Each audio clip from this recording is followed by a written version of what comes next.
Okay, I'd like to welcome everyone to the South Lyon Community Schools Board of Education special virtual meeting on April 28th, 2020 at 6 p.m. Mr. Abate, please call the roll. Okay, Mr. Dashner. Here. Mr. Clark. Here. Mr. Kennedy. Here. Mr. Schwegler. Here. Ms. Henshaw. Here. Mr. Tell. Here. And I'm here. All right, with that, we will move on to our next agenda item, which is public comments. I don't currently have any. Oh, wait, one just came in. I did just get a public comment. They do not wish to call in, but they are a former employee of Taylor Schools. And they said they wanted to speak about Mr. Williams, but they didn't plan to call in. So if they decide they do want to call in, the number was emailed to them, and hopefully they can speak at the end of the meeting if they wanted to speak anymore. All right, with that, we can move on to agenda item number 4, which is the superintendent candidate first round interviews. Okay, I just texted our candidate. Thank you. We're going to give him a minute to join our meeting, and then we will begin.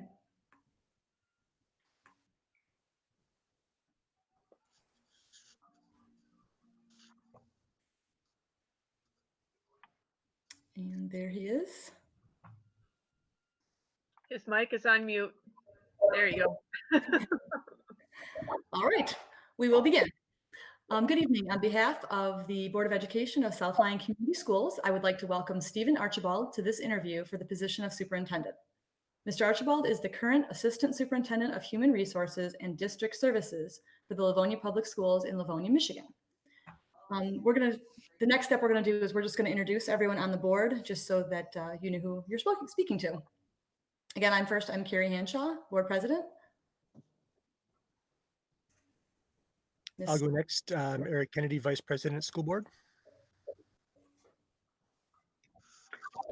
Hello, Mr. Archibald. Anthony Abate up here. Nice to see you. Good evening.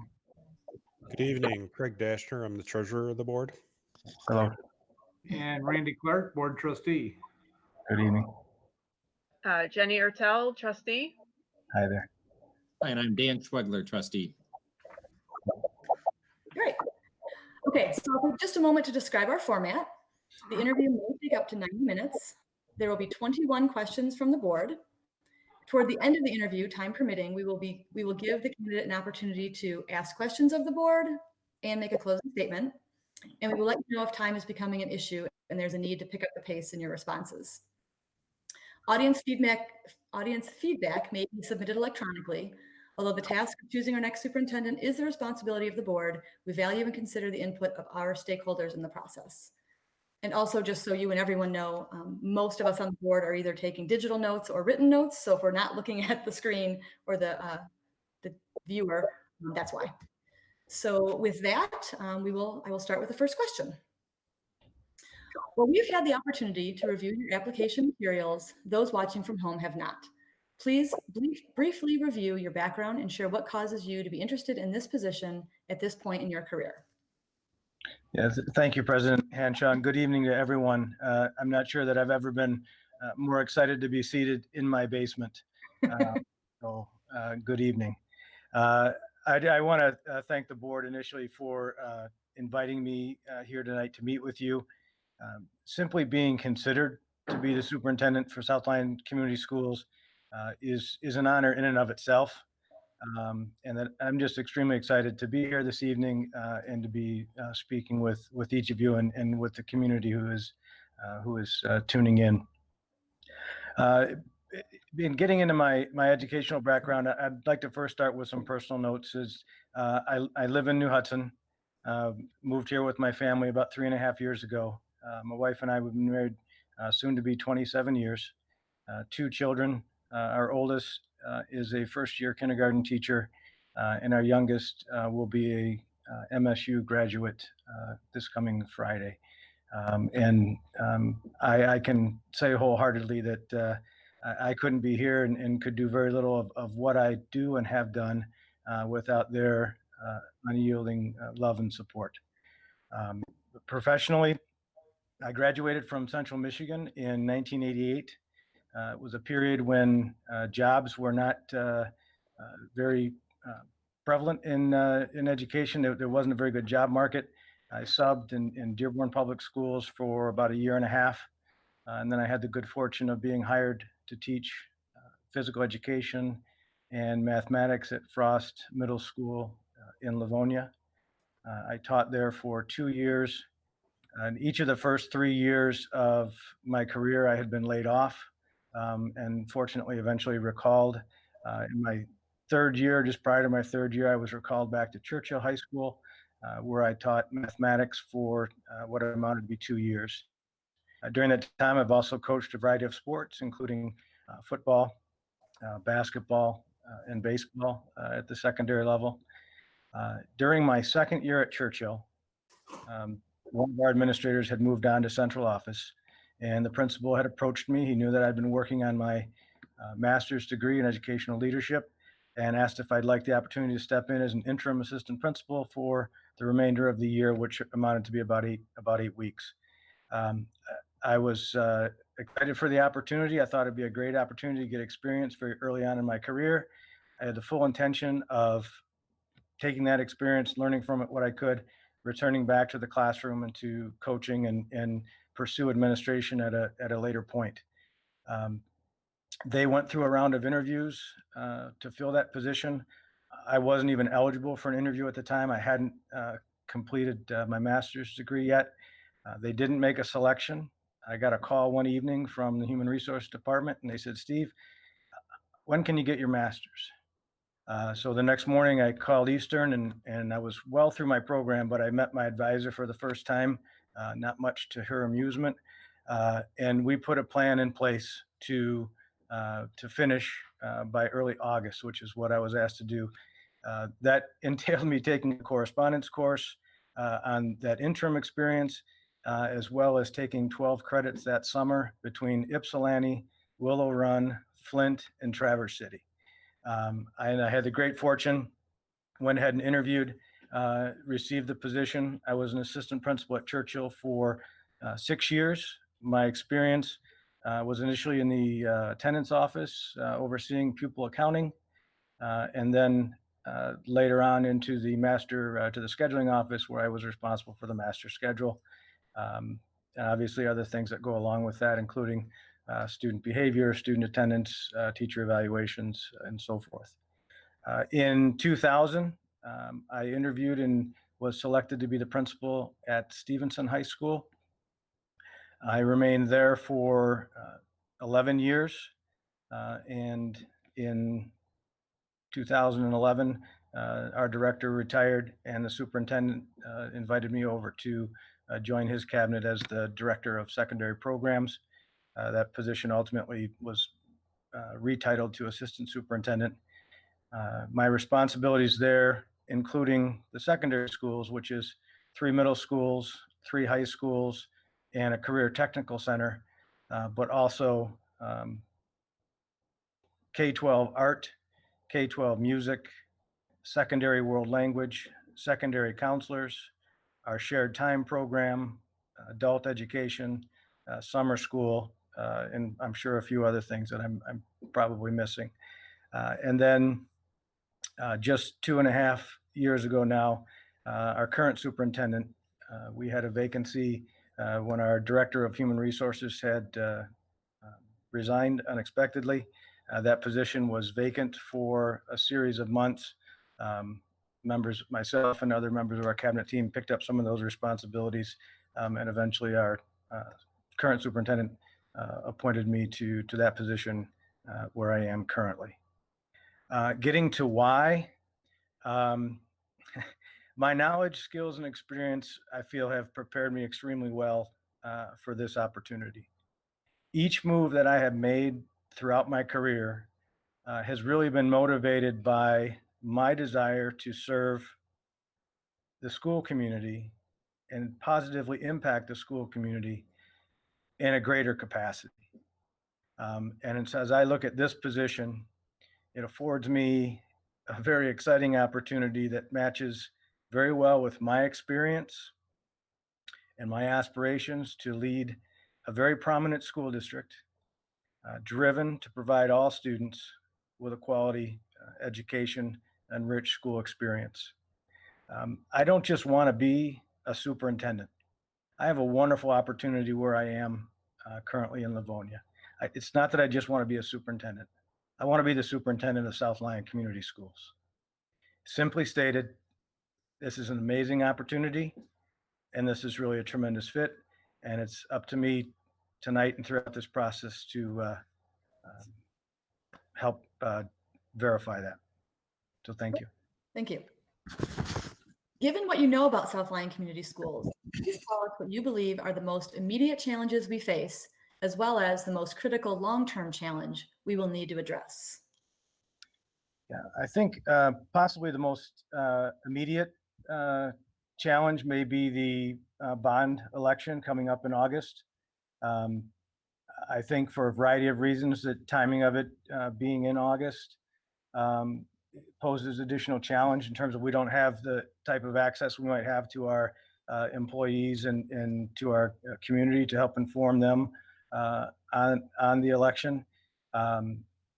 But I get we've learned a lot virtually now over the last several weeks, so I'm sure we'll tap into some of those skills. But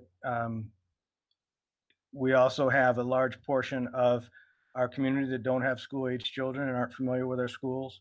They drive by our schools, they see very well-maintained buildings, and they aren't familiar with the infrastructure inside, some of the mechanical, electrical, and some of the things that that you've identified as essential projects and need to be addressed.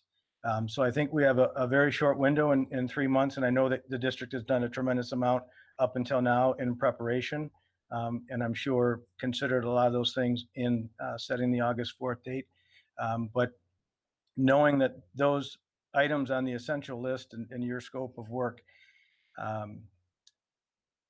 many of those things, if not all, will need to be done at some point, and without a bond would put tremendous strain on the general fund, which would be problematic. So again, I would look at the bond issue coming up as probably our most immediate need to focus on. Did you ask for multiple needs? Or? Yeah, the immediate challenge and then our most critical long-term challenge.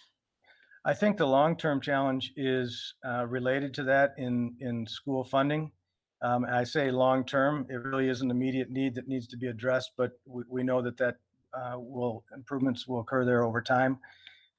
But it really is shocking to someone who doesn't know or didn't know that South Lyon Community Schools is the lowest funded district, or one of the lowest funded in Oakland County. It's remarkable when you look at the programs offered, the financial stability of the district, which I understand to be a hallmark of the district. Yet with that low foundation allowance, this is something that throughout the county and throughout the state needs to be a priority for the long-term future of not just our district, but of public education. I think what we're seeing right now with respect to funding, despite being the lowest funded district, that will become more prevalent as enrollment starts to level off and as the economy shifts. As the shift we've seen in the last 6 weeks, as you know, is unbelievable. And to think that could begin to impact state aid that we're anticipating even for this year. So the pendulum can shift very swiftly. So again, I think school funding is probably our long-term priority. Okay, thank you. What was your role in your district's COVID-19 response? And with what you know today, what would you do differently? Our role as a cabinet team, we shared responsibility in developing the plan, reviewing the plan. We each had responsibilities for different parts of it. My main role was working with our union leadership and making sure that they were involved along the way, to make sure that they were informed along the way and so forth. It's been a very seamless in our district, and I think it attributes a lot to not only a lot of people coming together in a very short order of time and doing a tremendous amount of work, but with the type of cooperation that we have with our staff and with our union leadership. So that was probably one of my my key roles, although our entire cabinet has been involved in every step of the in every step of the way. What I would do differently, it's tough to say right now because everyone's working so hard to bring remote learning into the homes and to support our families. I think one of the things that, again, kind of doing it differently, but anticipating the equity of access and how that has impacted some of our families and needing to go with a hard copy packet because they don't have the remote access. And we have a team working on that. But that to me is what has really stood out in this situation. And I think we need to be prepared as we look at next school year. We all know this isn't going to be an ordinary year where we just lift the curtain and we start back up. So if we have the good fortune to start with 100% face-to-face instruction, that would be phenomenal. But I think in all likelihood, no matter where we start, remote learning is going to be part of our future for the at least for the foreseeable future, or some hybrid combination of what our days might look like. So again, and it might go to the challenge question from earlier, but we need to make sure that our teachers continue to have the support and training that they need to provide remote learning.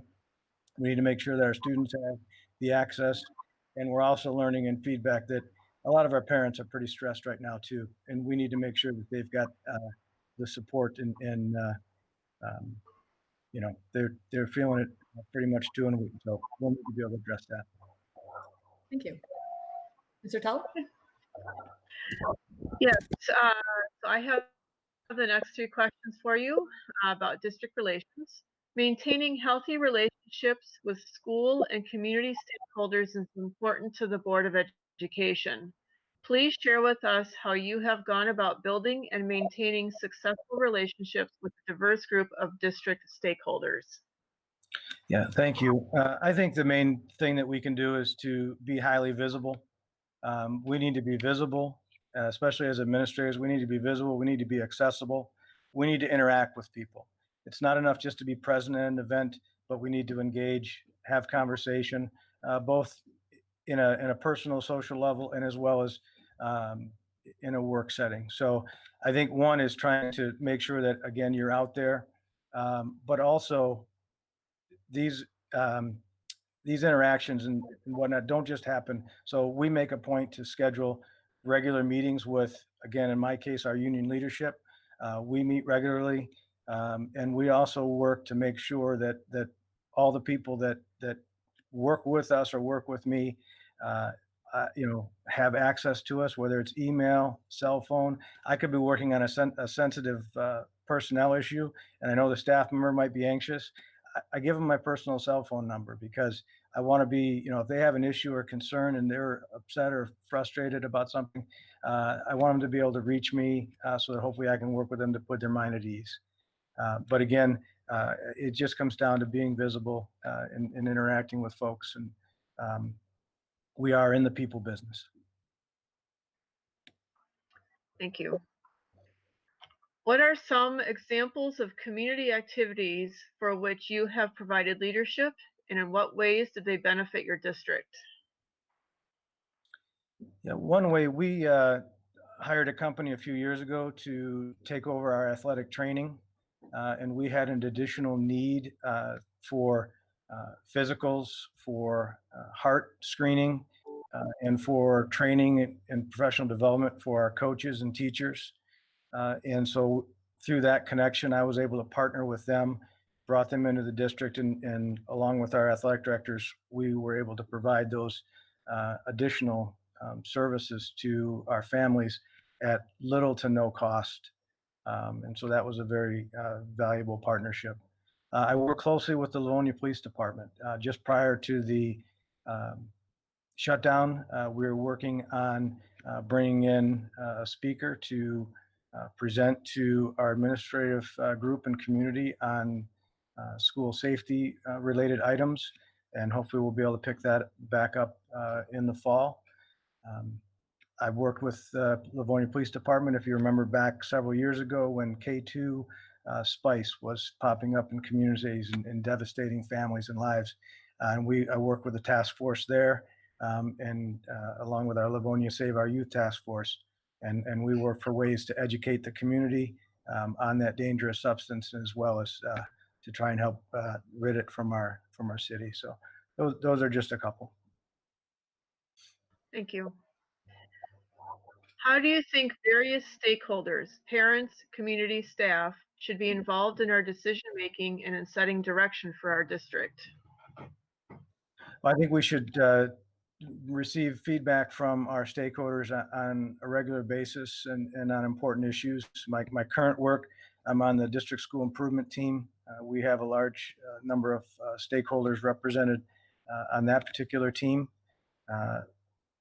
On the bond issue that we've been involved with, both the Wayne County Enhancement Millage as well as our $195 million capital improvement bond from a few years ago. We held a lot of public forums to inform folks about the situation and what the need was, but again, to offer feedback. We just came out of about a decade of cost containment and revenue enhancement, very difficult budget situation from about 05 to 2015 or so. And we held numerous community forums with our public as we looked to make cuts. We went to the community and said, okay, if we need to make cuts and here's what we're looking at, what are the things that are most important to you to preserve? And we keep that in our lens throughout that decision process. We do the same thing with our staffs. So again, I think in order to serve the school community, we need to hear from the school community.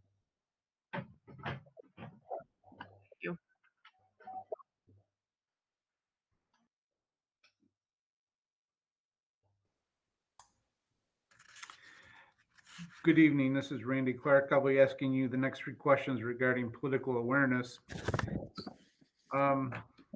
Equity and excellence are 2 themes that come up frequently in discussions regarding K-12 education. Do you feel we need to make a choice between these issues, or can we do both? And please explain. No, I think we have to do both. Equity is making sure that all students have the same access to a quality curriculum, quality resources, and that means different things for different students because of their individual needs. But then we use how we're able to provide equity to achieve excellence then for all of our students. So again, the two, in my opinion, go very much hand in hand. You don't forsake one for the other. Okay, thank you. In what specific ways do you envision working collaboratively with the other Oakland County school districts and the Oakland ISD in the best interest of South Lyon students, as well as students throughout the county? Yeah, thank you. It's a very good question. I know that the Oakland ISD superintendent has been very involved in the School Finance Research Collaborative, as was our former superintendent in Livonia, Randy Liepa. I would expect to partner with them very quickly and get up to speed on where they're at, not only with school funding, but other issues that are going on in education. And I would work with the other superintendents, with our Oakland County lobbyists and other professional organizations to which I belong to advocate, again, not only for the students in South Lyon Community Schools, but throughout our local community and throughout the state of Michigan. Okay. It would definitely be a partnership. All right. What impact has standardized testing and teacher accountability had on our education system in Michigan? I think to a certain degree, and that's an excellent question, and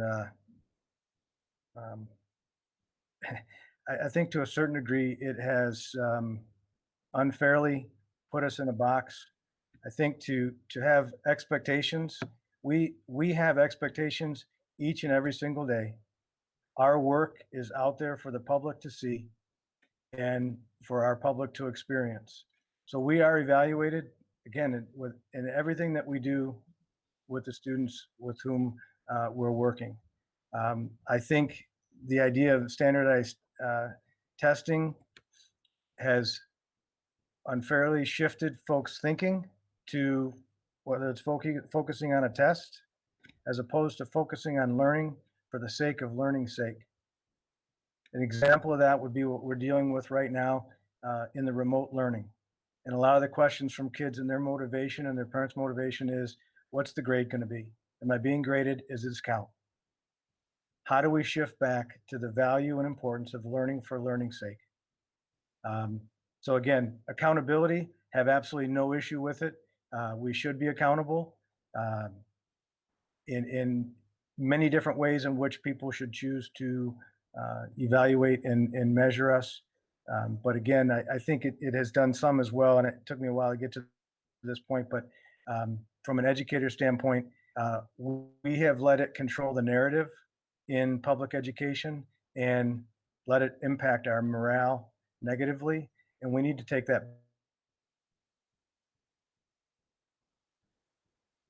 control our story on education.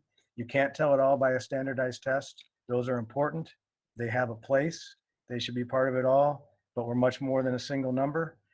Again, we need to be focused on learning. Okay, thank you.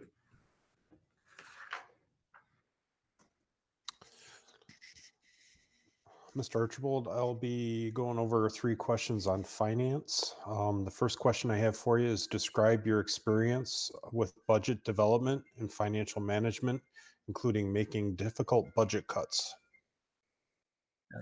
Thank you. As a building principal, I was responsible for working with our leadership in the building and our business office to set our supplies budget and make the various allocations for that. Moving over to central office, became part of a bigger picture, oversaw the athletic budget, which at the time was about $1.5 million a year, our shared time budget, as well as our adult education budget, which brings in some additional grant funding. And also, as I mentioned, from 2005 to 15, when we were going through those very difficult times, we were all involved in decisions and whatnot with respect to budgets. I missed in our current bond that we just wrapped up. I was responsible for a number of committees, accounting for several $1 million in whether it was musical equipment, classroom furniture, site improvements, and some of the things that I was responsible for solely. I think solely was the wrong, probably the wrong word to use there, that I was responsible for overseeing. As you look at when you make decisions, in my mind, and what we tried to do was you start with the things that most directly and positively impact teaching and learning, and you do everything that you possibly can do to protect those, and you work out from there. So again, I think you have to reflect what the impact on teaching and learning, and we've had to make some incredibly difficult decisions. Oftentimes when we had layoffs and or we had positions we were going to eliminate, we tried to do it through attrition, so that if we were going to remove 3 maintenance positions, we simply didn't fill the last 3 vacancies, so that no one was losing a position. So we try to do things like that to mitigate the impact on real people. I mean, these cuts have faces, they have names, they're people you know and love, and I will say, and it may be a little bit off point, but it jumped out to me on your candidate profile, no outsourcing. That's something that we took a great deal of pride in Livonia, and I think tremendous move on the district's part. Next question, what opportunities do you believe budget limitations present? Given the uncertainty of funding for 2021 school year, what would be your top 3 budgeting priorities?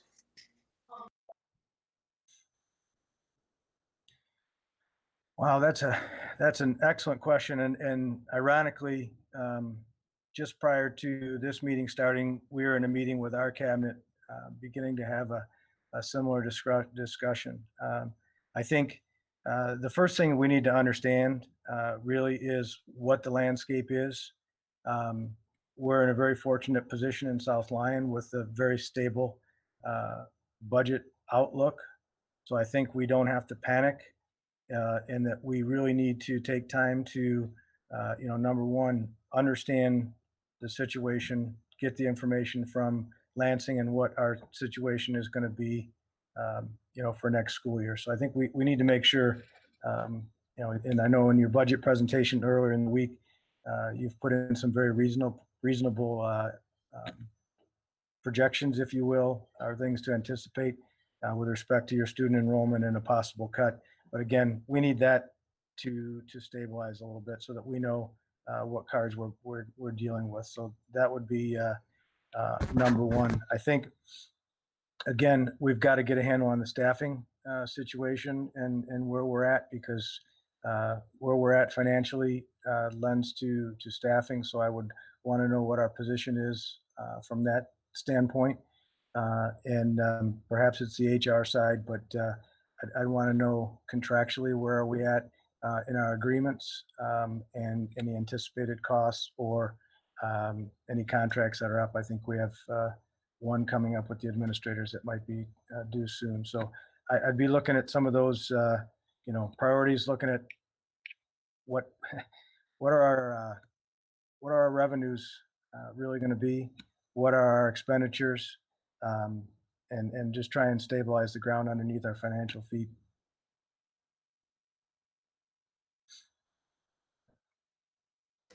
And the final question I have for you is, what ideas might you explore to obtain additional revenue for the district? Have you had success in procuring additional funds for your district? And if so, how? Yeah, thank you. I think, and you already do it to some extent, limited schools of choice, and helping us in our case, we had a significant declining enrollment, and limited schools of choice has helped us offset that for the past several years. Myself, personally, I was able to secure, we enter into a cooperative agreement with a neighboring district. So they come into, their students come in and utilize our Career Technical Center. That resulted in about 100 students a year or 50 FTEs for us over the past several years. That's been significant to what we're doing. So, again, there's a lot of things we can do with cost containment, revenue enhancement, schools of choice, cooperative agreements. Unfortunately, we had to rely on sale of property, but we also could have maybe rentals, partnerships, leases of any unused facilities that we might have. There's a variety of different things that we'll need to do. And thankfully that we're in such a good financial position currently, but it's not too early to start thinking about those things so that we're prepared in the same strong position several years from now.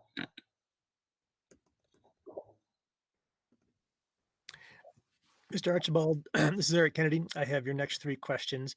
And if we're keeping track of time, we have just under an hour left. So it looks like we're fine on time. These three questions involve instruction and curriculum. First one is, what experience and success have you had with closing the achievement gap based on economic opportunities and any other demographic factors?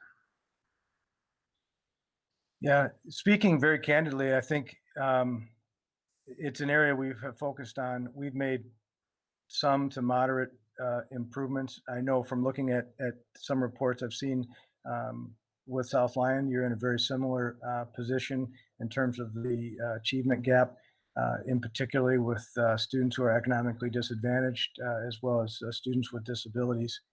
And I think what we have tried to do and to help close that gap is, again, through our Wayne County Enhancement Millage, we have put a number of student supports in place, both social-emotional supports outside the classroom, as well as classroom supports. It's involved increasing staffing to keep class size lower, in particular at some of the entry level courses. We put out actually to our buildings when I was the secondary director, and we said, each of you, we're all going to do these things for all the buildings, but you understand your building populations and your needs better, and they may vary from one middle school to another, from one high school to another. And so we asked them to put together a plan of what they would put together in terms of student supports, both academic and social emotional. And we went through those reports, and they needed to identify what they wanted to put in place, why they needed to put it in place, and what some success criteria would be, so that we could evaluate it and monitor it along the way. And so that each of our schools submitted those. I think as you're working to a closed achievement gap, and it's going to sound much simpler than I know it is to accomplish, but we need to be able to meet kids where they are and provide the supports and the resources to help lift them up and work to close that gap. In order to close that gap, we also want our overall population to be increasing, while our disadvantaged population, if you will, is increasing as well, just increasing at a faster rate.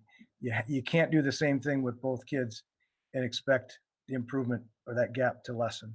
You have to be able to do more and meet those needs, again, of the students in order to close that gap. Thank you. Next question.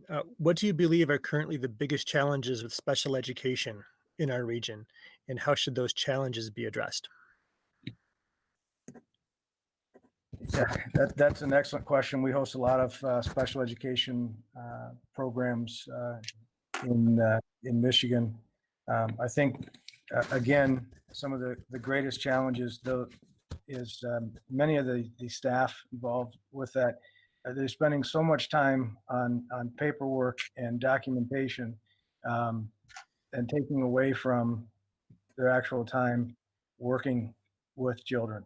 And whether there's a different way to slice the apple, we can discuss or find, but that's what what we see in our district is that competing for time, and those things you can't be delinquent on your paperwork, but at the sake of servicing our children the way they need to be serviced doesn't seem to be right. So.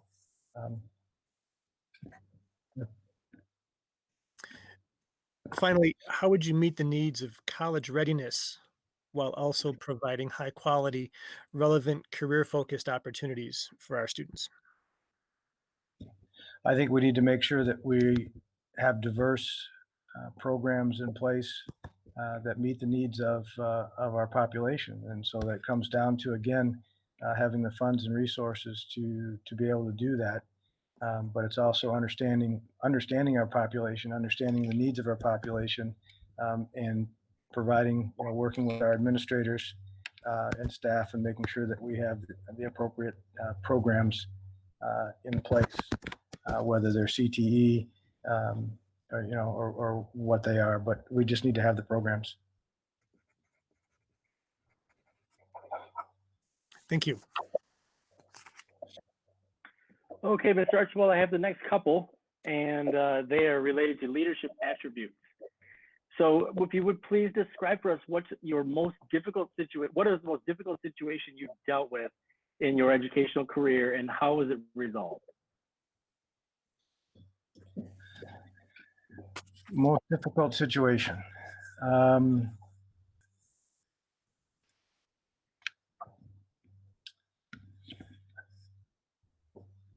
Boy, and I'm not struggling just to pick one because there are so many, but part of making tough decisions is they're difficult. Possibly back early in my career at Stevenson, my first or second year, we had to dismiss a very popular teacher, very popular with the staff, very popular with the students, for some conduct issues. And I was coming over as a relatively inexperienced administrator. I was coming over to Stevenson from their crosstown rival, Churchill. They really didn't have initially, before they got to know me, much need for me to be there. And one of the first challenging things I had to take on was the dismissal of this very, very popular staff member. And while I knew if I could stand in front of the staff and tell them what I knew, they would all agree, I obviously couldn't do that. So I had to just stand there and indicate that the staff member was no longer with us for personal reasons. And it took 6 or 8 months before word started to get out and staff members would come back to me and say, Steve, we've heard the story, we've learned the truth. And there for a while, they were thinking that I didn't have their back as a staff. And for them to come around and say, no, we actually realize that you do have our backs and you have the backs of our kids. So it was a very easy decision to make under the circumstances, but it was a very difficult circumstance to navigate, again, because of some of those circumstances. All right, thank you. My next question. What are the key elements needed to establish and maintain a healthy and highly effective working relationship between you and our board? Yeah, what I've experienced is open, honest, and frequent communication. Again, it's a very short answer, but that to me is what it is. We have a lot of very important work to do. We will not always agree on each side of an issue, but collectively we need to be able to come to the table, to speak openly, to speak honestly, to speak respectfully, to make a collective decision, and then unify behind that decision so that our community and our staff sees us as unified.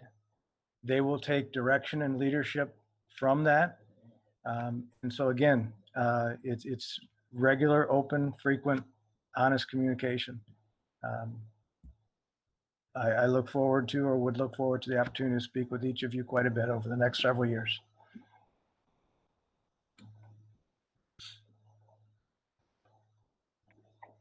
Okay, so my last question. Given your research on our district, what do you believe our vision for the future should be? And how might you inspire and engage the entire district in pursuit of that vision? Yeah, I think our vision is based on a sense of community, based on the strength of relationships, a collaborative spirit, maximizing our resources, both human and financial, and working driven to provide a quality education for all students. I think our vision needs to be to do our absolute best to pull together, to make the best of our resources, to be all things to all kids. All right, thank you very much.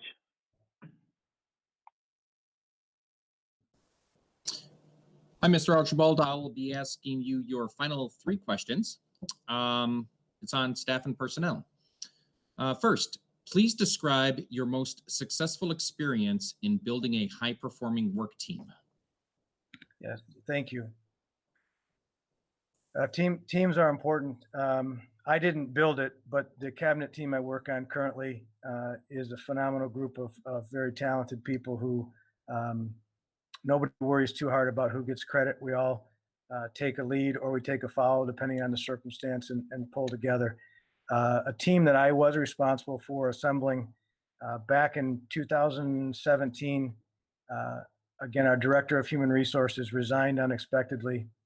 We had 6 contracts that were up. We had 2 bargaining sessions, one with the administrative group and one with our teaching group. And it was May 12th or thereabouts when he resigned. The contracts were up in June. And not only that, but what led up to his resignation, and I certainly won't go into the details of it all, was what I would say is the most abrupt relationship between our teaching union and our administration, and said there had been a divide that was foreign to us. We weren't used to that. We didn't expect it. We have a very good relationship, and things normally go very well. But this situation literally blew up and became hostile is probably too strong a word, but very unfriendly circumstances, and we needed to get a hold of it very quickly.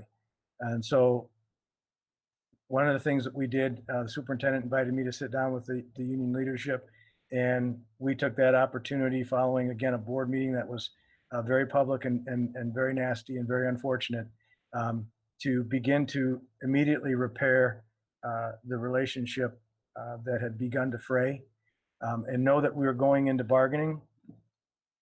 I had only been involved with bargaining with the administrative group up until that time, and our director of finance had taken a position in another district earlier in the school year. So we were all relatively foreign. I couldn't have described to you at the time the hard cap, let alone go into a bargaining session 3 days later and be able to articulate the district's position with respect to health insurance. But we pulled together as a cabinet. We pulled together our benefits coordinator. We pulled together our finance director, and we had bargaining 101, and we packed it all in. And on our bargaining teams, knowing that not only did we need to bargain a contract, but we needed to repair some relations. In fact, we weren't going to be able to bargain that contract until we repaired those relations. We made sure that our team had people on it who were extremely well respected, in this case by the members on the teacher side, so that we did as much as we could to reduce any animosity and build trust and confidence. They came in knowing that these were people that wanted to work with them, and we were all getting on the same page. I'm pleased to say in 3 to 4 weeks, we settled all 6 contracts. And more importantly, because of the way we did it, and I credit all sides of this, we repaired a very important relationship, which remains in very good shape today. So it was that bargaining team and how we pulled that together under very adverse circumstances that I take a lot of pride in. Great, thank you. Next question. How would the president of your teachers union describe you? I believe she would describe me as approachable, as trustworthy, as personable, as honest, as reliable. I think she would, in many respects, refer to me as a teammate. We work very well together. She sent me a text just a little bit ago, wishing me luck.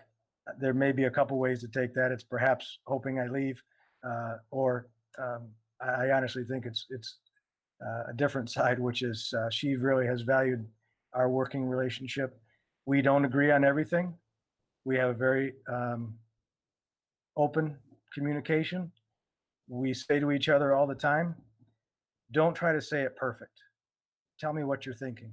Tell me what the situation is. If we misspeak and we don't choose the right words, we'll give you an opportunity. You can back up and say it again. Let's get out what the issue is so that we can tackle it. So again, I think Ms. David's comments on me would all be positive. Great, thank you. And then finally, what would you suggest in terms of a comprehensive professional development plan for our educators?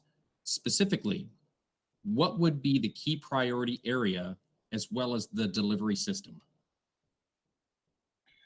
Yeah, I think in terms of professional development, it needs to be part of a bigger plan. So whether it's through a professional learning community, through our grade level teams or whatnot, it needs to be part of a system so that we're working to accomplish something. It's not, this seems like a good idea. Let's chase this shiny toy. Let's chase this shiny toy. It needs to be part of a plan. And again, that plan and what we need development on is going to be borne out in what we're trying to do with our students, what we learn about in conversation with our teachers and staff in terms of what they need to do what we're asking them to do. Our teachers need, we're asking them incredible things of them each and every day. And we need to make sure that they have the training and resources necessary to be able to do the things that we're asking them to do. So again, the professional development needs to be part of a bigger plan, needs to be part of a bigger picture. And I think in rolling it out, where we have had success is as we put that plan together, it is input from a variety of stakeholders. It's not just the administration's plan. It's not just the teacher plan. It's a collective plan so that from the beginning, we have buy-in on all parts and it's how to move it forward. So again, in terms of a delivery system, I would look to as much of a collaborative approach as I can. There are definitely times when the administration needs to be, stand up and make decisions. But again, we are also working in concert with all of our employees, and the more unified we can be in our message, then I think the better it is to be received and acted upon by our staff.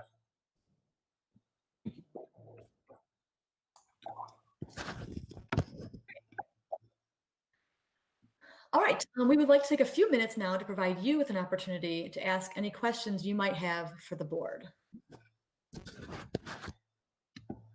Yeah, I really don't at this point. To be honest, I want to reiterate my thanks to the board in inviting me to participate this evening. Each time I got anxious, and it was quite a bit over the last 24 hours, and I do just remember that the task that you have in front of you, and that helped put me at ease a little bit, because there's no more important decision that you have to make as a board than to choose a superintendent. I want nothing more than it to be me, but for the community's sake, I really hope that I hope it's me and the right person for South Lyon Community Schools. I hope our conversation has shed some light on things. I certainly, while I would love the opportunity to come back and speak with you, know some areas that I think I've stumbled over a little bit tonight. I wholeheartedly welcome the opportunity to come back and speak with you later on in this process. I think my 90-day plan has been shared with you electronically. A lot of who I am and what I believe is in that plan, and where I would put my focus would be on building relationships, on learning about the district. I would not intend to be someone, I don't see South Lyon Community Schools as a district that's broken or has broken parts. I see South Lyon Community Schools as a prominent, strong school district, one where the superintendent will have the opportunity to come in and learn about the district, to learn what's important about the district and what to assimilate into the district, to develop teams, and then we move forward together to improve where we are. So again, I would look forward to that opportunity to review that plan with you. And you'll see in the last section of the plan, it's about planning for the 2021 school year. So I wish you nothing but the best of luck in this very important decision. I am humbled and honored to be here before you, and I welcome the opportunity to continue, and thank you. Thank you. Mr. Archibald, we appreciate your interest in the superintendent position for South Lyon Community Schools. The board is interviewing 6 candidates. We plan to conduct our second interviews next week, and we will let you know Thursday night where you stand in our search process. Thank you for coming. We enjoyed meeting with you. Thank you very much. Good night, everyone. Good night. Good night.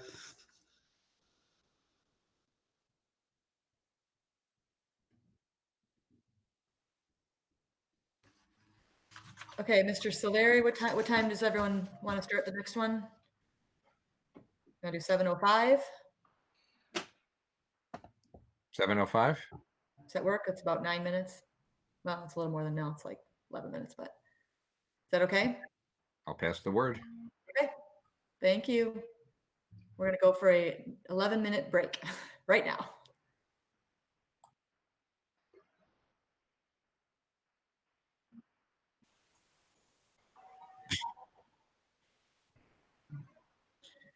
Hello. Hi. All right, perfect. Good evening.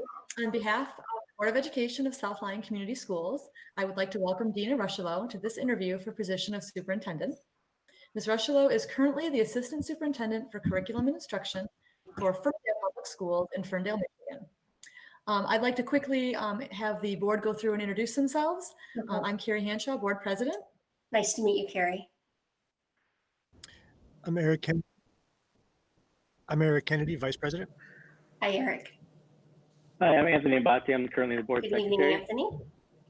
Good evening, Craig Dashner. I am the board treasurer. Good evening, Clark. And good evening, Randy Clark, board trustee. Nice to meet you, Randy. Jenny Ertel, trustee. Nice to meet you.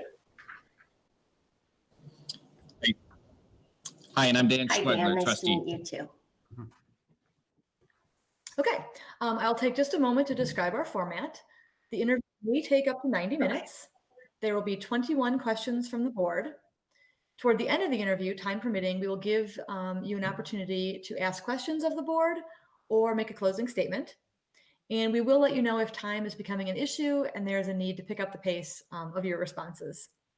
Audio feedback may be submitted electronically, although the task of choosing our next superintendent is the responsibility of the board. We value and consider the input of our stakeholders in the process. And finally, the board is taking notes either electronically or writing things down. So if we're not looking at the screen directly, that's what we're doing.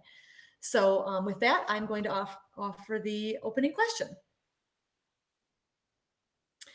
Well, we have had the opportunity to review your application materials. Those watching from home have not. Please briefly review your background and share what causes you to be interested in this position at this point in your career. Certainly. Before I begin, I just want to say thank you. I'm humbled to be part of the semifinalists for this position. And for those of you who are on the board and those of you who are watching, I'm certainly hoping that everything is going well during these difficult times. For those of you who didn't get to read my resume, I started my career in Pinellas County, Florida. At that time, it was the 10th largest district in the nation. I started as an early childhood and special education teacher. I taught children with physical and mental disabilities for a long time. At one point in my career, I was asked by the governor to take over a pilot program and a pilot classroom for children who had been expelled from preschool. Yes, that's a thing. Still happening, unfortunately.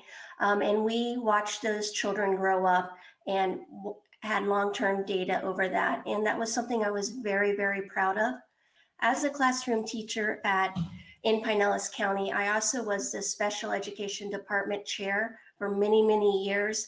Our department alone had over 60 staff members that I supported during my time as a classroom teacher. In Pinellas County, they have a large process that you go through a principal's pool for 2 years. It's their own type of learning. I was asked to take part of that administrative pool, and after 2 years, I was hired as an assistant principal at a very large school. Pinellas County is very similar to South Lyon, that it had rural and suburban schools. My school happened to sit on 42 acres with over 1,100 children, K-5. In that role, I had a lot of opportunities to support teachers, support staff members, and to really learn the value of listening. During my time, I was then recruited to Michigan. Oakland Schools had a position that they were interested in me filling, and that was an early childhood special ed consultant. And yes, I made the move from Florida to Michigan for that position, and I am incredibly happy that I've done so. In that work, I've worked with all 28 school districts within Oakland County, supporting early childhood, early on, and child find children up to age 26. And that was really wonderful. However, there was no students involved on a day-to-day basis. And with their support, I applied for a position at Ferndale Schools to be a principal at a school that was failing in the eyes of the state, and more importantly, in the eyes of the community. I received that position. I was the first administrator to actually be hired from outside of the organization at the time. And after 3 to 4 years, we really built a school culture based on trust, understanding, and our school began to receive a lot of accolades. We were awarded the Michigan School of Character, the National School of Character, Michigan Reward School, and we were outperforming other schools similar to us and other schools that weren't similar to us. From there, I was asked to move into central office when we had some turmoil in our district about 7 years ago. I did so with talking to my administrative union. I felt this was a good role for me. I've been in my current role for quite a long time, and I'm really proud to be in this role for a long time. I've learned how to really support an executive leadership team, understand the demands of this role, and really fortunate to work with a collective group of people who want what's best for Ferndale. And with that, those are certain traits and certain characteristics that I hope to bring to South Lyon and what you're looking for in your next superintendent. All right, thank you. Given what you know about South Lyon Community Schools, please tell us what you believe are the most immediate challenges we face, as well as the most critical long-term challenge we will need to address. Certainly. I think in this time, we know that the critical challenges that we're facing are the pandemic of COVID-19. And what will we do moving forward with that? Looking at your continuity plan, you guys have really put a lot of effort and work into that. I'm certainly in awe of your sense of calm that the district has brought out, as well as a sense of urgency. You have some great systems in place at this time on how your hybrid model of support for students, your food distribution plans, your ongoing communications with the community telling us what's happening and where we're moving. Sorry. I think the crisis, excuse me. Okay, so sorry about that. The crisis has put us in a place where we need leadership that is a leader of humanity. We need a leader with a servant mindset, a servant heart mindset, a leader that understands that in times of trauma like we're in, that our thinking brain can be overpowered by our emotional brain, someone that understands how to be emotionally objective. Moving forward, I know with South Lyon, I'm so sorry. I have some water.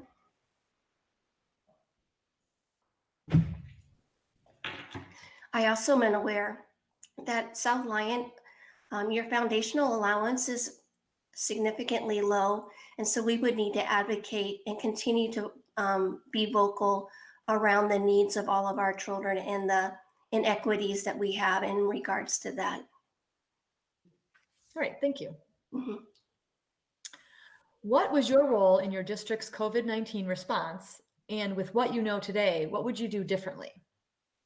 I knew a question like that would be asked. And I really, I asked my administrators what they thought. My role was to work with all administration, central office, and our building leadership and our instructional lead teachers and our unions to really put together a solid continuity plan that's based on our strategic plan, what we were working on in as well as our district improvement plan. And so my goal was to support the streamlined communication that was going out, have timely communication, focus what was on best for our children, understanding that connection was more important than content and compliance. What would we do in regards to grading for our secondary students? And how would we ensure that we were meeting the needs of all students when they all come from various backgrounds? I asked my administration to share what they thought my role is and has been during COVID-19, and I'll read some of that to you guys. Dina's been a leader during the COVID-19 closure that the Ferndale Public Schools administration and community have been able to rely on. She has been decisive in her planning and messaging. Her dual purpose of supporting students' social-emotional learning and academic learning has been clear throughout the turbulent times, and her guidance on creating resources has been invaluable. Her ability to be a strong yet compassionate leader has helped our district to move forward with a coherent plan that has helped both teachers and students manage their fear of the unknown and continue to grow and learn. So overall, my work has been to support the staff and their adult mindset, ensure that they are doing well. Our district has put out weekly staff check-ins, and those are tiered to see what we can do to support our staff members. We have weekly family check-ins like South Lyon does as well, and that's a tiered support to see what we're doing. We completed the continuity plan. It is definitely based on our support of our strategic and district plan.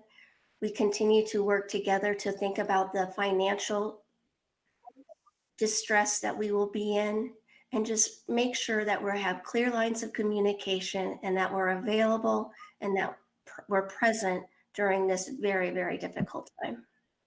Thank you.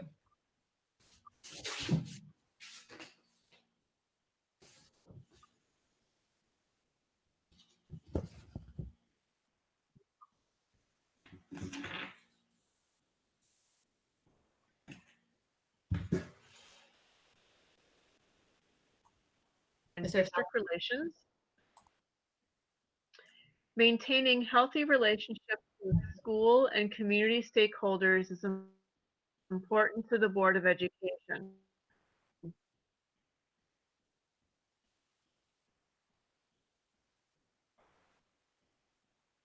Please share with us how you have gone about building and maintaining successful relationships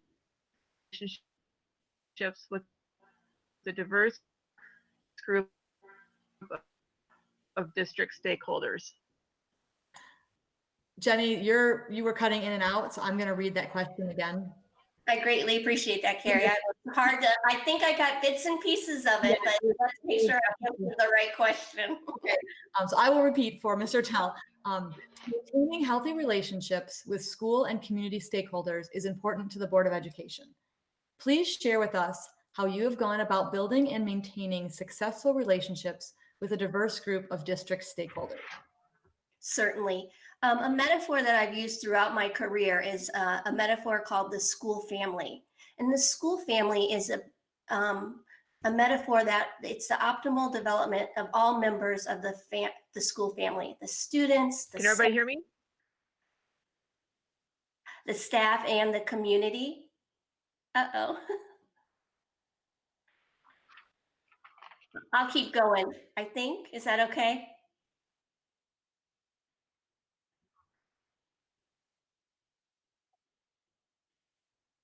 The school family is a metaphor. Can you guys hear me? The screen went blank. Okay, Daniel said yes. All right. It's just a fundamental shift in education, and that we're all in this together. And so to bring the community together and for us to go out into the community. I can hear you.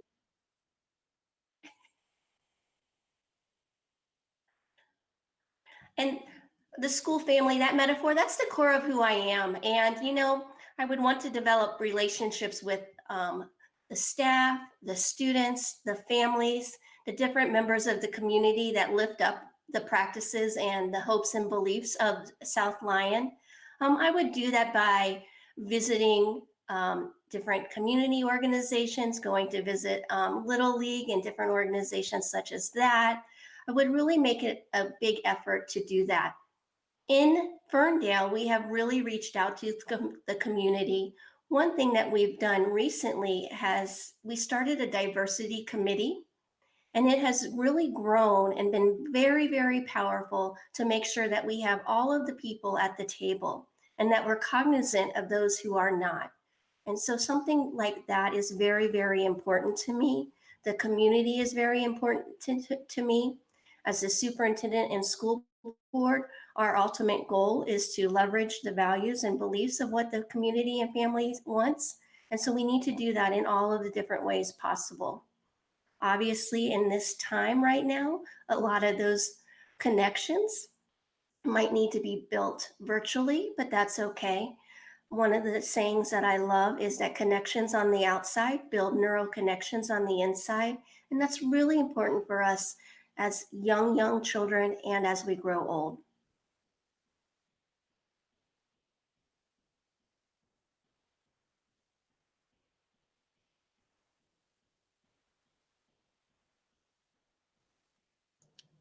Carrie doesn't realize she's muted Hey, right Carrie, now. start again. Start again. That's okay, Carrie. It's okay. 3 of us We're did that. keeping track. I was hoping Jenny would be back. I am sorry. Okay. What are some examples of community activities? What are some examples of community activities for which you have provided leadership, and in what ways did they benefit your district? Well, like I said, I think the community and bringing the community into the schools and the schools going out to the community are so very, very important. It's really, really important. Some specific community activities I've done as a school principal, one of the things that I did from the beginning is that we had a school family celebration at the beginning of the school year. We didn't hold off until the end of the year. We celebrated that we were coming together, and we did that with a lot of community businesses and partners, including families. Another thing that I did while I was a principal that I think is relevant, though, is before we had established a really strong early childhood center, I worked very diligently with the early childhood and childcare providers, the home daycare providers and the childcare providers within our community. And we established play groups. And so those families could come into the school and get to know our school family and work with us at an early age. And when those students were ready to move into kindergarten, that was very, very helpful. I also feel that we were helping the childcare providers and the family childcare providers learn skills and educational practices that could benefit those students. Recently, in central office, we've put together a homecoming parade and homecoming tailgate. And obviously this is a smaller district than South Lyon, but we wanted to include everyone from early childhood to all of our elementary schools, middle school, and our high schools. And so we did that. It brought together the community. We tailgate before the games and just really have a lot of fun. I am really big into themes, and this year our theme is I Am Ferndale. Ferndale stands for family, equity, relationships, neuroscience, diversity, acceptance, love, and excellence. That theme has really expanded into the community. You see a lot of people wearing the shirts. You see a lot of people talking about that. Another thing that we've done is bring in the realtors into our school district to learn the differences between the myths and the facts. And that realtor breakfast has really expanded. We have students who come back after they graduate to talk. They talk about the diversity in our schools, the equitable opportunities that they've had, and that's really been strong. Another thing that I think is important in regards to community is to try to leverage the external partners that you can. In Ferndale, since I've been in central office, we have had partnerships with AmeriCorps, Senior Corps, Reading Corps. We have a very big partnership with Playworks that has allowed our children to be part of the Detroit Lions and the Detroit Lions coming to practice in Ferndale. Some opportunities that some children just have never had that opportunity. And so those partnerships are really important. We partnered with Big Green Gardens, and we have outdoor gardens in all of our buildings. We wrote a grant for that. Each garden is between $35,000 to $40,000, and we are the first district within the county to have those outdoor garden spaces in every program, in every school. Another partnership that really fits in with community activities is our partnership that has been developed with Wayne State University. We have many students, our seniors go down to Wayne State each week, and have their regular high school classes, but on college campus. And that's really been something that's important and that we've lifted up. Those are a lot of community activities. I can keep going, but I think that gives you a nice, well-rounded picture that community is important. And I know in your strategic plan, one of your focus areas is that every community member is connected to South Lyon. So if I got to step into this role, you can be assured that that's going to happen.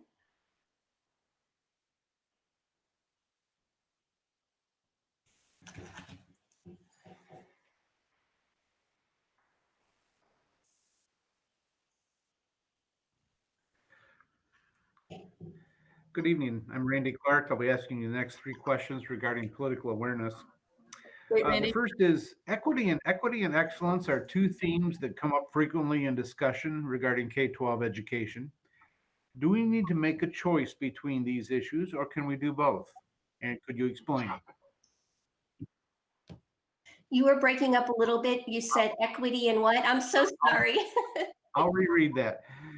Equity and Okay. are 2 themes that come up frequently in K-12 education. Do we need to make a choice between those 2, or can we do both? Oh, you can't do one without the other.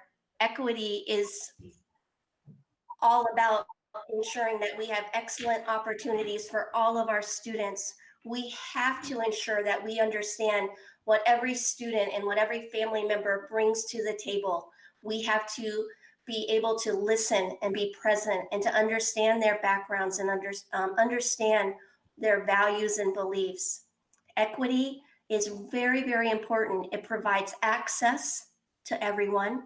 We want to have meaningful participation to all of those who are involved in South Lyon, and meaningful participation, oh, I just said that, meaningful representation for all of our members who are part of the South Lyon community. We have to do that to ensure that our students are getting the best opportunities they can during their time in South Lyon. Okay. Thank you. In what specific ways do you envision working in a collaborative fashion with other Oakland County school districts and the Oakland ISD to meet the best interests of South Lyon students as well as the students throughout the county? Well, in my time working in Oakland County, I obviously started at the Oakland schools, and I have a lot of great relationships at Oakland schools. Right now, I'm a member of the leadership team of the Teaching and Learning Council, and that is working with all of the 28 school districts and public school academies, people who are vocal and central around instruction practices and educational services. So I have sat on that leadership team to disseminate information to all of the curriculum directors and assistant soups across the across the county. Another thing is that I have been a shadow reader, or I'm not sure what the word is, but I have been a significant support to the Oakland County Superintendent's Task Force right now with COVID-19. I just participated in supporting writing the plan for what the calendar looks like for May, June, July, August, and so forth, and really ensuring that we have all of those pieces met. Just alone this year in Ferndale, because of our ability to share our work, share our joy around education, we've had over 70 school districts from around Michigan come and visit. They're coming to see the collective efficacy that we put together, our social emotional learning program that we put together, and just get a feel for what a positive school culture looks like. So I'm really proud of that work. As a collaborative leader around the county and the state, I would continue to ensure that that was taking place. Okay, thank you. And then my last question is, what impact has standardized testing and teacher accountability had on our education system in Michigan? Well, I think we'll get more bang for our buck when we think about our local access, our local control. The most bang for our buck is going to happen locally. And when we can create a psychologically safe environment where our teachers can be their authentic selves, that they have autonomy to do what's best for children, and understand and uplift the importance of emotions and logic along with academics. It's important. When you do that and that's your foundation, then you can have the conversations about accountability, testing, and mandates. But if that's the core of your work, that you know what's best for children, all of those outside factors will come into play and we'll have more positive results. Okay, thank you. We had a long pause there due to the technical issues, so I kind of jumped in, and Mrs. Ertel, I believe, has one more question that she needs to ask. I'll throw it over to her. Great, Okay. thank you. Sorry about that. I don't know if it's my computer or what, but I switched cameras, so I'm at a weird angle now. How do you think various stakeholders, parents, community staff should be involved in our decision making and in setting direction for our district? Well, the school district is the hub of the community, and so everyone needs to work together. The more that you can streamline communications, the more connections you can make from your district strategic plan, your district improvement plan, the building school improvement plans, and now our continuity plan. And the more we are able to articulate what's in those, what are our priorities, what are our values, what are our beliefs, the more able our families will be able to participate. I think it's very, very important. I also think I might have forgot your question. Can you repeat it? I'm so sorry. Okay, sure. Honestly, I'll reread it. How do you think various stakeholders, parents, community staff, should be involved in our decision making and in setting direction for our district? So I do think I answered that by us being able to articulate our values, our beliefs, by sharing out the work that we're doing, making it in language that everyone understands, because in education we have a lot of lingo, and really streamlining that process is important. Having an open door policy, putting systems together in place to allow families to be in the schools, work with the teachers, volunteer, have an understanding that if you can't volunteer during the school day, that volunteering at home at night with your child is just as important. All of those connections are really, really important. And they will lend themselves to allowing people to have a better understanding of our priorities in South Lyon, and they would want to contribute. Being collaborative is very important, and putting in processes in place to allow that to happen is very important. One of the things we've done in Ferndale is developed an ambassador program. And so for families who are new to the district, they are connected with somebody who's been in the district. And that person shares with them the values and the beliefs. That person says to them, we want you at the table. We want you at the PTO events. We want you at the athletic events. Get to know our school family. We're here for you. And so they have a mentor in place as they begin to get established in Ferndale. All of those things are important. Thank you. Okay, I'll be hitting our finance questions now. The Okay. first question is describe your experience with budget development and financial management, including making difficult budget cuts. Certainly. As a central office staff and executive cabinet member for the last 7 years, we've certainly had our fair shares of what we do. Right now, we're looking at amending our budget for next year, or putting our budget in place for next year, and what we'll have to do. Right now, assuming a $350 cut and deficit in mind, how are we going to lift up what's most important? And so right now, I oversee all state and federal funding within Ferndale schools. I work hand in hand with our finance department and superintendent so that we are able to be innovative and creative with the small amount of money that we have that's not fixed cost. And it's important that when we're looking at our budgets, we're working together with the different buildings to build that in our different departments, that we stay clear to our collective vision of what's most important and what's in our strategic plan. Right now, as we move forward, we'll have to look at the CARES Act, the ESSER fund, what kind of unobligated funds that we don't use this year, how will they be allocated as we move forward? and align our budget with that continuity plan. So when I moved into central office, we had a $3 million deficit or $3 million cut that we had to make, and we had to work very collectively also with our union leaders and really being honest and frank about what will happen. So I've had a lot of support and a lot of work collectively at our cabinet level to understand the business side of things. Also, my role would be really the collective vision of the district and letting the business and finance team have autonomy to do what they do best.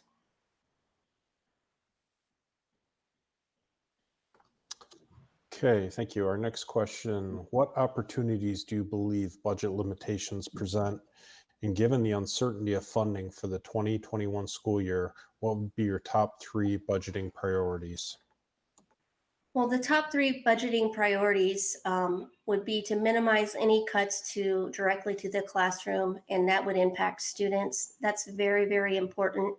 Another priority would be to be very clear and transparent to alleviate anxiety among the staff and the union leaders. I think that's very essential in this difficult time. The third priority would be to balance the current deficit issues that are going to take place with the future. To do that, I would need to have a strong relationship with the school board, be clear and articulate in what we need to do our research on what's best, and really work with the executive cabinet team, including especially finance and business, to make that happen.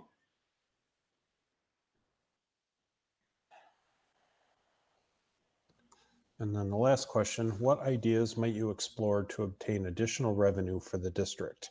Have you had successes in procuring additional funds for your district, and if so, how?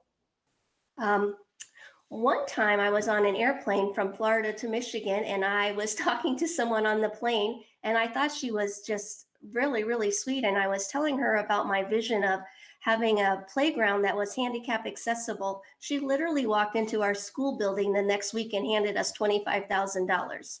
So that was really cool. That was a little kind of a story just to say that I have a lot of ability to talk to people, and I really like to do that. One of the strengths that I have is grant writing. I really love to write grants. I've secured 2 safety grants for Ferndale, over $250,000 each, so that we can support safe and secure vestibules and safe and secure materials that we need. And I did so in coordination of the Director of Operations. I think it's important that we write grants. We get to know people in the business community and then the universities when they have opportunities and they hear about grants, that we are part of that work. I do believe that we have a lot of revenue in Ferndale from my ability to write grants. I have someone that helps review them, and that's important. Another thing that I think is really important is to work with nonprofits. Nonprofits have the ability to support our schools in many different ways that we haven't thought of before, and that's very, very important. But looking at different revenue sources is very, very essential, especially in these times. But not only financially, it really helps us build a community, a collective community spirit as well.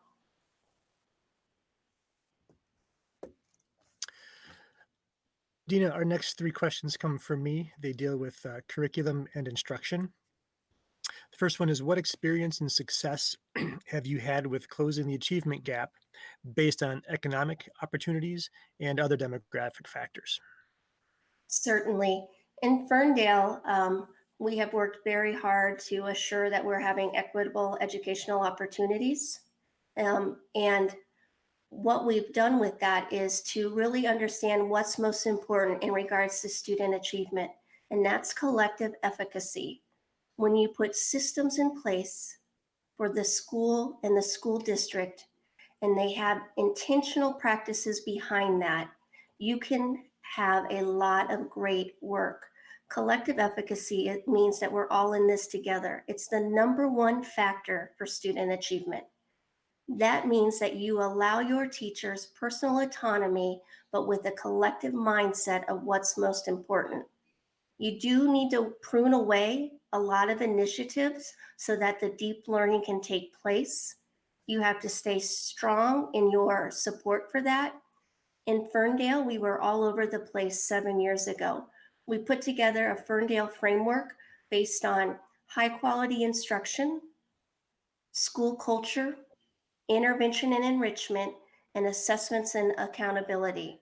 And with that, we've been able to really secure good work in the classroom.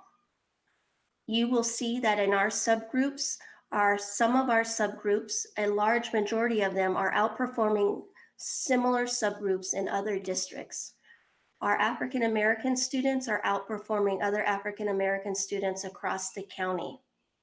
Another thing that we looked at as we analyzed data is that the longer that students stay in Ferndale, the better supported they are. And the students that have stayed with us for more than 8 years have higher success rates than other districts that some people might not think we could compete with. I also noticed that in South Lyon, on your MSTEP scores as well, when students stay in South Lyon and they've been there since the beginning, they're outperforming other school districts around you. So the achievement gap, the equitable opportunities, really focusing on the whole child, pruning away the initiatives, and really focused approach to our work will help us alleviate a student achievement gap. Thank you. Before my next question, I've been the timekeeper so far to make sure we don't run behind schedule, and it looks like we have about 45 more minutes if I've started my timer on time. So we're good on time. No sweat. Okay. What do you believe are currently the biggest challenges with special education in our region, and how should those challenges be addressed? Well, with COVID-19 right now, just the FAPE and how are we going about supporting our children with IEPs and 504s, and how are we supporting them? Overall, in regards to concerns about special education, there's a lot of compliance that goes along with special education, and what we can do to support teachers so that that compliance load doesn't outweigh what they need to do in the classroom. So that you can put different supports in place so that their focus is on the instructional implications that they need in the classroom.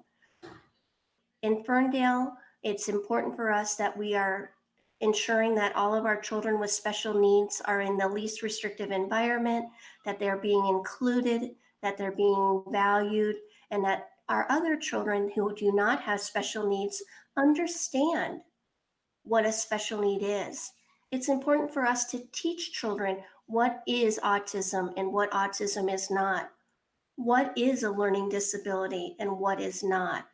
What is some of the silent special educational groups, such as children with severe anxiety, children with hearing impairments?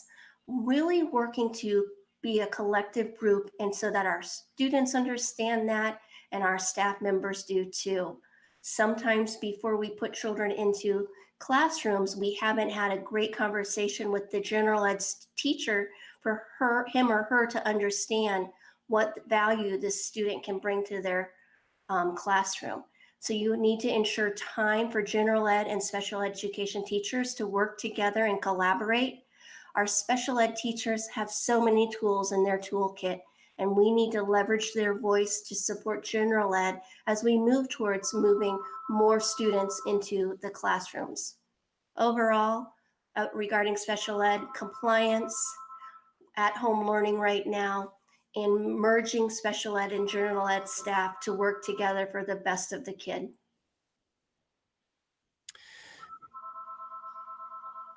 And finally, how would you meet the needs of college readiness while also providing high quality and relevant career focused opportunities for our students? Well, one thing in regards to career focus and college readiness is that as educators, we have got to close the gap between research and our daily practices. That's really, really important. And we can do that by lifting up the understanding that academics and social emotional learning go hand in hand. IQ and EQ are equally related. And so we need to work on teaching students essential skills that they need: self-awareness, social awareness, responsible decision-making, relationships, self-management. How do we take notes? How do we learn from one another? How do we do inquiry-based questions? How do I get to really leverage my voice in the classroom? When you can build in those essential skills from the early age, that's going to really support children to be their authentic selves, and for them to be comfortable to say, I'm going to take a career pathway into the trades, or my career pathway is going to lead me to a community college. My career pathway is going to lead me to a four-year college. All of those are acceptable. And as educators and families, we need to leverage that understanding. In Ferndale, we did create career pathways at the secondary level, and students starting in their freshman year choose a career pathway, and that helps them schedule based on their needs and wants. We've worked very diligently with our local businesses and communities so that our students have some internships. They have one-on-one work online to support their interest, and that's very important too. We also just have to teach our students how to manage their emotions, and the understanding that emotions and logic and achievement go hand in hand, and for them to be okay with being their authentic selves. Career and tech education is very, very important. We just really advocated on behalf of Ferndale to get more spots into our OTech program for our students. Another thing that we've worked very hard on, and I know South Lyon has as well, is securing dual enrollment in early college and different pathways of business careers for our students. And that's very, very important. That starts at a young age. We want them to have the mindset that whatever they decide they want to do, we believe in them and they can do it. Thank you. Hello. So I have 3 questions on leadership attributes. Okay. And all right. And the first one is, what is the most difficult situation you've had to deal with in your academic or in your education career? And how did you resolve that, or how was it resolved? My most difficult situation that I've dealt with in my career is the death of a child in my arms. During the school day, we had separated our students because of testing, and we had students in an indoor courtyard. They were playing, they were safe. There was no emergency warnings in place. They were just being 5-year-olds. And we had a severe wind gust that knocked down a flagpole that had not been checked in a very long time. We did everything we could to keep this little one alive and to keep all of our children from not seeing the situation. When the first responders arrived, the first one was a parent of a young child. He got sick, he left. We were still working on supporting the child. At that day, we found out that our 911 system didn't work. Thank God we had cell phones in our pockets. After that very, very difficult event, I still had to build myself together and come out and talk to my staff, my students, our school family, all of the first responders. I think we had about 70 people in our media center where I needed to pull myself together, be emotionally objective, thank them for their hard work. We spent a lot of time afterwards building that school family, putting together rituals to support our students and our families. And over time, we continued to do that. That was the most difficult situation of my entire career. I've had a lot of highs and I've had a lot of lows, but that one is certainly one that will never be forgotten. It was a very powerful story. Thank you. Okay. What are the key elements needed to establish and maintain a healthy and highly effective working relationship between you and our board? Well, I definitely think that a lot of the school's district success is on the relationship between the school board and the superintendent. I would want to build relational trust. Sorry about that. I think the other story was still kind of in my mind. And so we would have to have collective efforts. In my 90-day plan that I provided for you, I laid out how we would collaborate and get to know each other at first, inspire trust from the 7 board members and myself, and really participate for the well-being of all of the community in South Lyon. One thing that I do think that is important in any leadership role is for us to have the understanding that we don't always have to be in a knowing state. Sometimes that gets the best of us. But as leaders and in governance, we also need to be in a learning state. And that's where we can work together, figure out what's going on, and support each other, and in turn support the community. My role in the superintendent would obviously be to manage the day-to-day operations, assure that we were following our district policies based on new learnings, asking for new policies, and really assuring that we were working together. You can put alignment on paper, but you can't build coherence. Coherence is that thread that keeps us all together. And that would be my job between myself and the school board, myself and the staff, and myself and the community. But a lot of work and a lot of research around highly effective school boards.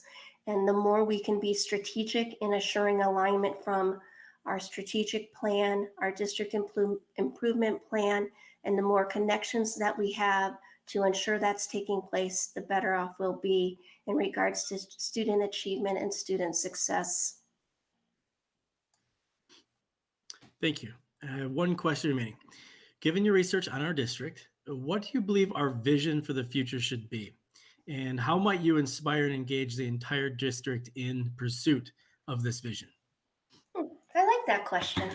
I think, well, one, I've done my homework on South Lyon, and I'm very, very impressed. And I'm here because I believe my values and beliefs connect with the core of what you're looking for and what you're doing in South Lyon. My role in the vision of moving the district forward would be to ensure that the successes and the strengths of the district that are operating now are still being operational. I think we need to build an intentional community built on acceptance and belonging. We have to build an intentional school culture mindset, that understanding that the environment and the school culture is so important. I look forward to learning more about your school culture liaisons. I think that's very, very powerful of what you're doing, and your shared informational approach to that as well. I would continue to have a commitment to restorative practices in your community. I certainly am in awe that you have general ed and special ed social workers, and that you're moving from that we would move from a focus on remediation to intervention. That's very, very important. I would really want to build some systemic approaches. When we have systems in place, we let go of other anxieties and fears, and we know what's to be expected day in and day out. And having a systemic approach that builds some autonomy from class to class, grade to grade, school to school. And that's very important for our children's executive functioning. So that would be my vision, to continue with the good work that we're doing, but to have some intention around the community, the school culture, continuing to have opportunities that are curricular and non-curricular, but just to be a light and to shine a spotlight on the good work that we're doing. And the vision of South Lyon, we need to lift up and share the good work that's taking place. Thank you very much.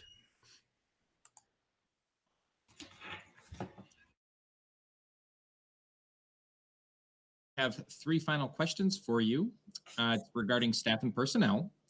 First, Please describe your most successful experience in building a high-performing work team. Well, building a high performance work team is just something that's very important to me. When I came into this role, there was no alignment and no coherence from school to school. And so I had to establish trust between central office and building leadership. We had a lot of turmoil in central office, a lot of changes in central office. I did speak to the South Lyon Education Union President Lisa, and I know that that's happened in South Lyon as well. And so my role would be to develop systems to build mutual respect, to have clear lines of communication, and to have a system in place so that we're always working together. Some simplistic systems that we put in place to support that work were instructional e-memos. An e-memo comes out from our cabinet every Friday. It has our district character quote. It shares research and tidbits of information. It shares some of the collective work that we need to do. From that, every building principal uses the information that works for them, and they send out an e-memo as well that brings that power of unity together. Another system that we put in place is that we were strategic in our school learning philosophy. And so when our building leadership gets together, one of our meetings is based on just our to-do list, just our administrative information that we need. All departments are there, building leadership is there, and we work together to ensure that we are putting together or following what needs to happen. The other meeting is purely about professional learning. As the lead teachers in the district, we have to give ourselves time to be learners. And so we put that in place. We've built a lot of other systems with lead teachers and building capacity, which are also very, very important. Thank you. Next question. How would the president of your teachers union describe you? Maurice and I have worked together for a very long time. He would describe me as somebody who is student-centered, understands child development, adolescent development, and what wants the best for every child. He would also say, I want the best for every teacher and staff member, and that I hold them up and I believe in them and I see the great work they're doing. I am visible, I am present, and I'm able to work with them. We've had many challenging times together, but we always have a great amount of mutual respect. Not only myself and the union leader, but all of the staff members. That's one of my favorite things that I can say is that I have mutual respect between myself, teachers, support staff, administration, and central office. Finally, what would you suggest in terms of a comprehensive professional development plan for our educators? Specifically, what would be the key priority area as well as the delivery system? Well, right now, I think the biggest priority is to ensure that all staff, support staff, bus drivers, secretaries, food service, transportation, everyone has an understanding and have really spent time understanding how to be trauma informed. All of us are going through trauma. And so before the fall or before we begin to reopen, that we have a plan in place for some online professional development so that everyone has some common language around what we can expect to see when our children come back. My role would be to take a neurological load off of students and staff and families. And to do that, it's very, very important that we have common language. In Ferndale, we have a very systemic approach to ongoing job-embedded professional development. We have early release Wednesdays that we negotiated with the union. And every Wednesday, our staff work together in professional learning communities.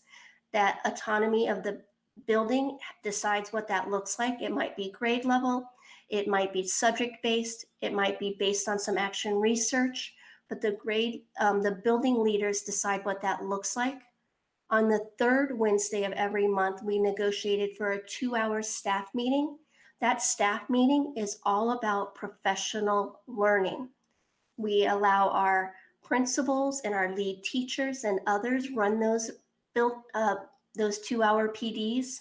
It's really important that we're continually working together to understand what's best for our students. We can't do that in a one and done day. One of the things that I established in Ferndale was bringing the staff together the first day of school. We call it our Schools of Excellence Conference.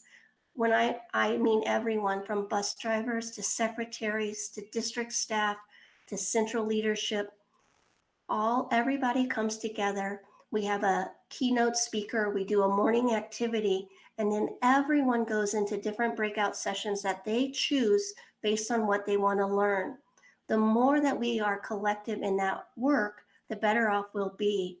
Our bus drivers, they deserve to understand the importance of building connections with our students and how to do that.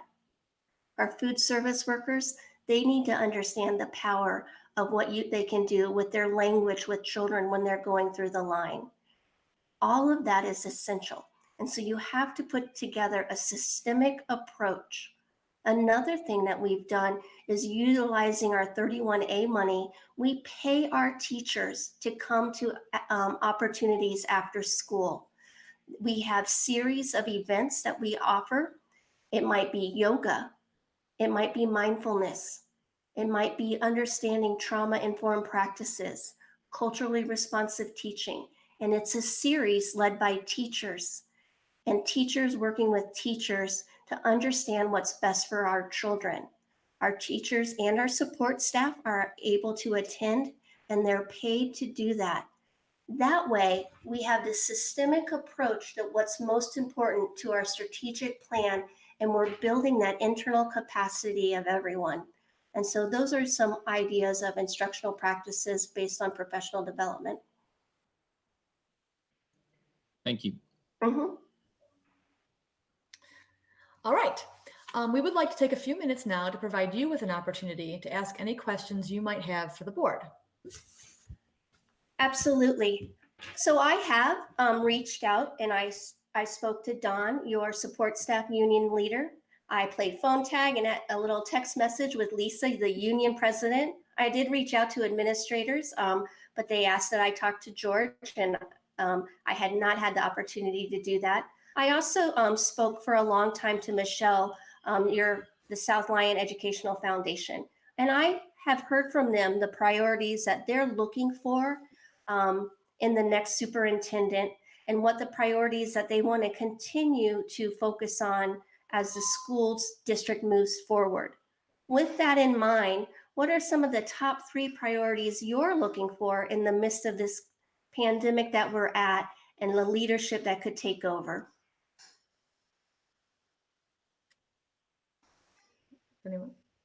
Anyone want to take that? I can do a quick start. I think obviously the financial situation is going to take some very strong and decisive leadership to keep our budget on the straight and narrow as we go into the next school year.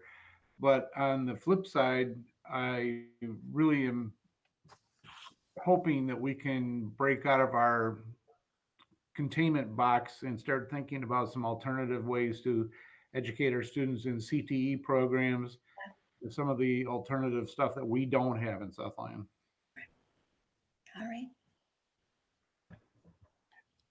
I think piggybacking on what Mr. Clark said, going into our bond election in August, having a clear vision and a clear statement positively moving forward, which builds into our district vision statement, having a clear focus, sort of a cheerleader to head that and push that forward post-election to make that happen in a positive fashion. Yes, I know you have a ballot on proposal on August 4th. In Ferndale, we just passed $125 million 3 series bond proposal And we did that collectively with the school board, community, and citizens. And we had an 80% passer voting rate. And so that was wonderful. Many of the priorities that you have in your bond election are very similar to ours. Safety and security, the flexible learning environments, and your growing district and the facilities around that. So that's very, very important to me as well. Ms. Ortel? I think strong communication between the superintendent and all stakeholders, everything from kids, parents, teachers, staff, is very important, as well as a creative thinking out of the box, so to speak, of how to move the district forward in all aspects of what we do on a daily basis. Certainly. It is important to be able to communicate with your youngest student to your oldest and have great relationships and inspire trust among your staff and your district leaders. I think that's very, very important. I will say being innovative and creative is something that I thoroughly enjoy. I could go on and on about some of those activities that are some of those processes that we've done to think out of the box. And again, to let teachers be their authentic selves to be able to do that as well.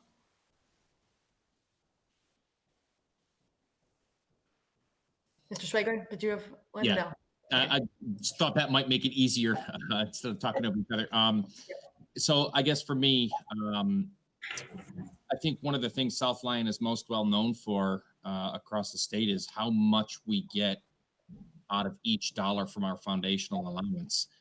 And I'm really looking for a leader that's able to squeeze as much out of each foundation dollar that we get as we have in the past. I'm looking for a leader that knows how to empower the staff to want to give their best effort, knowing that we can't pay them top dollar in the state. And I'm really looking for somebody who can help South Lyon be an innovator with educational practices, with delivering instruction and curriculum. Those are important to me. Yes, I understand that. And hopefully some of the information that I shared with you tonight during the interview, some of the information that you read on my cover letter and resume, the 90-day plan that I submitted, and the beautiful letter of recommendations gave you a good circle of understanding of what I can do if I was able to be part of that South Lyon community. Great. Did anyone else have anything, or should we move on? I think we're good. Okay. All right. We have a little bit of time remaining. Is there anything else that you would like to add? Yeah, I really would like to talk a little bit about some of the things that I feel connected me to the South Lyon district and to apply for this position. I spoke a little bit about it based on one of the questions, but I really think that you have to have someone that has the same values and belief as the school board and the staff.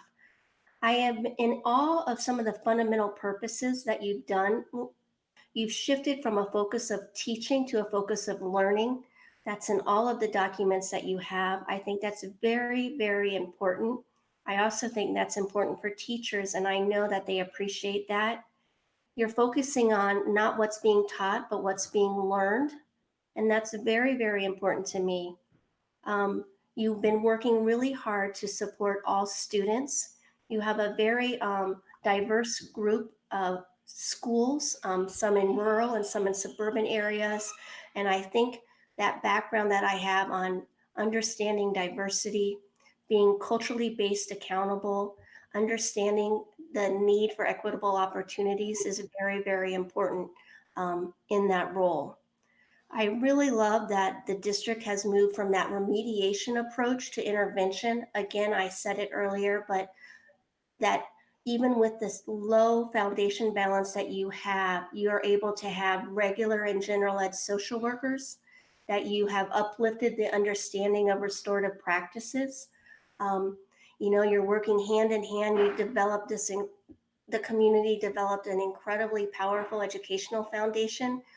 For only being a foundation for so many years. They're already doing some great things. The therapy dog, the reading recovery kits that they're sending to families, that is near and dear to my heart. I'm really, really impressed with that. As I've worked with many of your central office leaders, I'm always so in awe of their intentionality. Even when you review your teacher support and superintendent evaluation, there's a crosswalk of what's mandated and what's important to South Lyon. And again, I think that's very, very important. Again, I know that one of you stated that you're financially astute, even based on the low allocation that you have. I would certainly want to be an advocate at the state and federal level to really support more equitable funding. I think inequities at this time are going to be even larger than before. And so we have to work in partnership with the business community, the Oakland Schools Superintendents Association, and MDE. I think that's really important.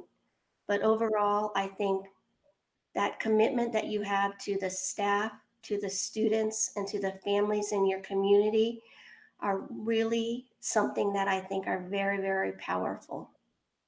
In ending, I did write something now that I just spoke about all that, but I did write something just to end our conversation tonight.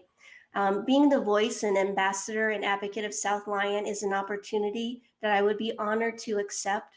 As a leader and advocate in education, I would share the stories of the hard work, the passion, and the heart of the students, staff, and families. I would continue to advocate at the state and national level for what's most important for our students and staff. I would be the constant heartbeat and pulse for a district that deserves shine, and I would want to be a long-standing member of the community. There is no need for me to bounce around. In all of the positions I've had, I have stayed there for a long time, and I would want to do that in South Lyon as well. If I were to be offered the position and move forward, you would have my unshakable loyalty to a better future and the ability to uplift education and uplift our educators. My goal tonight was for you to not only learn a little bit about the what that I've done, but also to more importantly, learn loud and clear the why and the how of what I do. With that, I again am humbled to be part of the semifinalists. I hope that you learned a little bit more about me tonight in this interview process. And again, I certainly hope to hear from you soon. Thank you. Ms. Rushlow, we appreciate your interest in the superintendent position for South Lyon Community Schools. The board is interviewing 6 candidates. We plan to conduct our second interviews next week, and we will let you know Thursday night where you stand in our search process. Thank you for coming, and we enjoyed meeting with you. Thank you, Carrie, and thank you to all the board members. I greatly appreciate it, and all of you who are watching. Thank you again. All right, thank you. Thank you. Thank you. Thank you. Okay, with that, we have a second opportunity for public comment. And I do not have any additional public comments. So again, just a reminder, if anyone would like to leave specific candidate feedback, there is a link on our agenda, and we would look forward to hearing any comments people have. With that, do I have a motion to adjourn? So moved by Dashner. Support. Moved by Mr. Dashner, support by Ms. Ertel. Mr. Abate, can you please call the roll? Sure, Ms. Hanshaw, Yes. Mr. Kennedy, Yeah. I had the wrong mouse in my hand. Mr. Dashner. Yes. I vote yes. Mr. Clark, Yes. Mr. Schwegler, Yes. and Mrs. Ertel. Yes. Thank you. Motion passes 7-0. We are now adjourned. See you all tomorrow night. Night, Have a good everyone. night, everyone. Thanks all. 2 down.